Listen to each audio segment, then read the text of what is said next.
उस रात मैंने सोचा था कि जल्दी सो जाऊंगा, किसी वजह से नहीं, बस यूं ही बेवजह। वैसे ये वादे मैं रोज खुद से करके तोड़ दिया करता हूँ और नींद रात के 3 बजे तक मेरी राह देखती है। उस दिन बारिश दिन भर से आ रही थी, मौसम बहुत सुहाना हो चुका था। वैसे भी बारिश हर बार कुछ नया लेके आती है, कुछ नई यादें, कुछ नए तजुर्बे। रात काफी पार हो चुकी थी और नींद आंखों से जा चुकी थी। सो मैंने चाय बना ली और टहलने लगा, उस सुहाने मौसम का आनंद लेने लगा।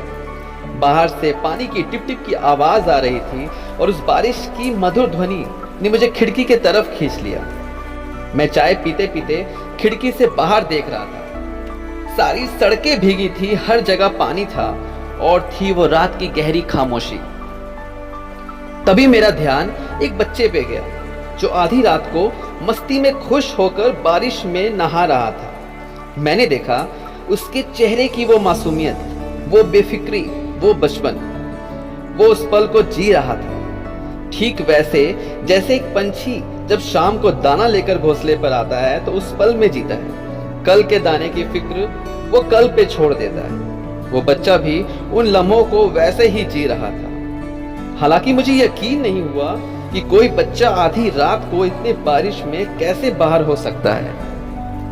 मैंने खिड़की खोलकर एक आवाज उस तरफ लगाई, पर उसने नहीं सुना और वो उसी मस्ती में नहाता रहा। फिर 1-2 आवाजें और लगाई और अचानक मेरी आंख खुल गई और मैंने खुद को बिस्तर पे पाया।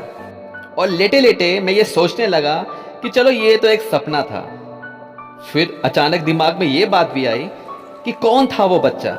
कहीं वो मैं ही तो नहीं, मेरे अंदर का बचपन ही तो नहीं जो मुझे बारिश में भीगने को बुला रहा था। मेरे अंदर का ही वो जिद्दी बच्चा जो चाहता था कि मैं खुद को आज़ाद कर दूं, इन चिंताओं और परेशानी से आज़ाद कर दूं खुद को और मज़ा लूं जिंदगी की हर छोटी छोटी चीज़ का, हर छोटी छोटी खुशियों का।